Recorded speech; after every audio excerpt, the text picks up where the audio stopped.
Hi guys, this is Debbie with Debbie J's Crafting Corner. Welcome back to my channel. Today I am using the Spellbinders Magnolia Blooms. This is part of Yana's collection, and I am going to see how this one works. This looks very, very pretty, and I saw some pictures on online where she had just she shared some of the cards that she made, so I'm going to give this guy a try. I think it's going to turn out just lovely. I'll have links to all of the products I'm using today in the video description below for your convenience. So to start off with, I am going to use some of that really nice gold cardstock that I got in the Club Kit of the Month last month and cut out the outline, because that's what this is supposed to do, I think. Cut out the outline using the Magnolia die and go from there.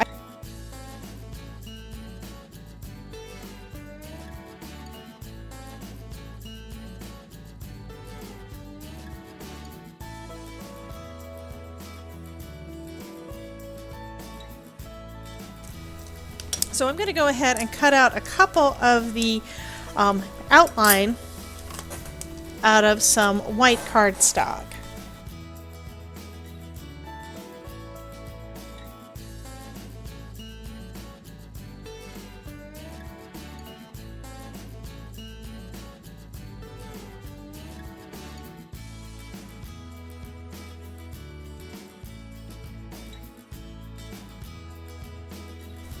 So as usual, I changed my mind about midway through. So what I'm going to do, first off, I did take all of the pretty gold outline. This is just so lovely. And this cardstock, I don't know, it really does feel a lot like metal. You've got to feel it to tell what I'm talking about. It does explain why all of those pretty thin sentiments that, you know, the real nice scripty ones that we've got the dies for from Spellbinders, why they turn out so well on some folks' videos. It's like, I just couldn't figure out how they were getting such fine detail. Well, it's probably because the outside layers of this paper is so sturdy that it does a fantastic job. So I'm still not sure. I'm probably going to ask my husband, you know, what is this stuff that's on the outside of this paper, because it is awesome. But we will, and he'll probably say, what are you talking about? And leave me alone. Anyway, I'm going to go ahead and add some adhesive to the back of this. I think I'm going to have to use my tape runner though, because if I try to do this with the glue, I'm not going to be able to really hit all those little fine lines. And this basically is a dot liner, has a lot of little dots of adhesive. So I'm pretty much just adding a little bit to the back of all of those little bits.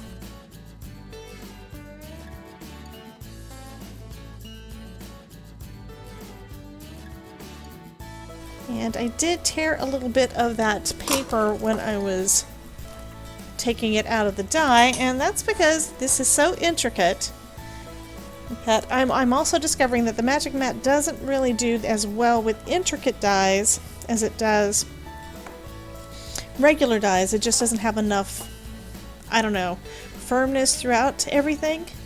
So what I'm doing instead is I'm also using a metal shim, and that seems to be working fine to get all of that fine detail. Now what I figure I'm going to do, since I've got this little tiny piece of white that does not have the die, oh, that worked out so well. I am definitely going to be using my dot liner adhesive for this more often. I figure that's where I can put a sentiment. And so I'm also using some paper out of one of my paper packs, my multitude of paper packs, and I figure that would look lovely, and then I can put that on a matting layer too. So I'm going to go ahead and put this down on a matting layer first, and then figure out how much I want to trim off so that I have that nice white border that I love so much.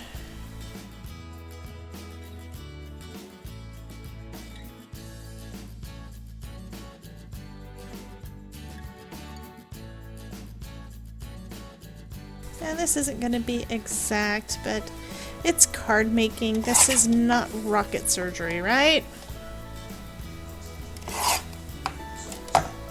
Okay, and then I'm going to go ahead and adhere that down onto a white card base.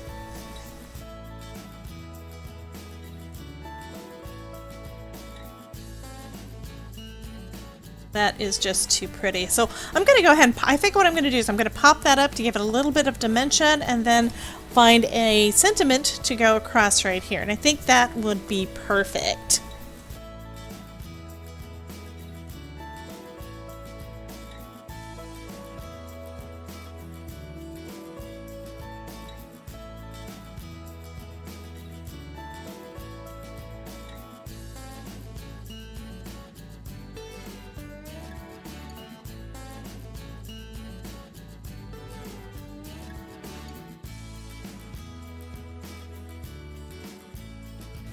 For the sentiment, I'm going to use the Happy Birthday sentiment from the Birthday Bouquet stamp set, and I'm going to stamp it on that same pattern paper that I used as the background.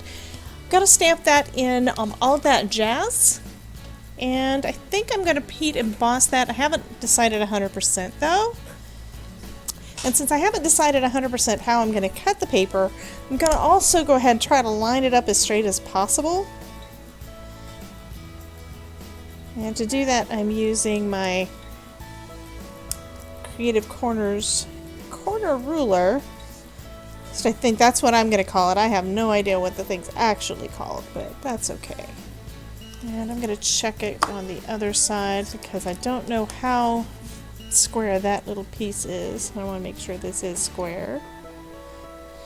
And if this doesn't look like it's going to be dark enough, I can always go in with some darker blue ink, and I think it does need to be a little bit darker because it gets a little bit lost. So I'm going to go over it with some suede shoes and see how that one does. Yes, that does do better. And because it's bold enough, I don't think that I'm actually going to need to emboss it. So I think that'll work good. Now I just need to trim it up. Okay, so that I think is where I'm going to position it.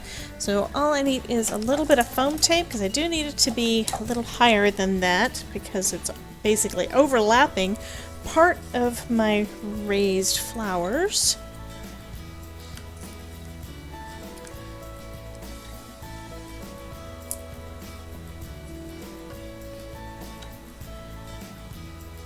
And I think I'll just place it right about there.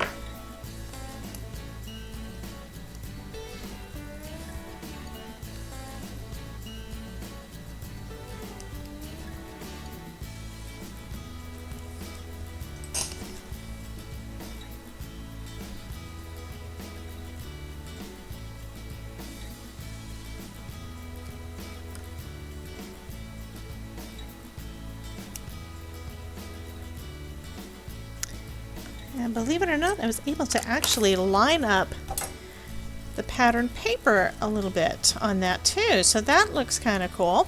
So that is going to finish up this pretty card, and believe it or not, I'm not going to add any additional bling to this. I mean, those flowers are just so shiny. I absolutely love this. So if you want to see some more videos where I use some Spellbinders, awesome Spellbinders products, be sure to check out this playlist here. And you guys have a wonderful, wonderful day. Remember, if I can make it, you can too. I will see you soon. Talk to you later. Bye.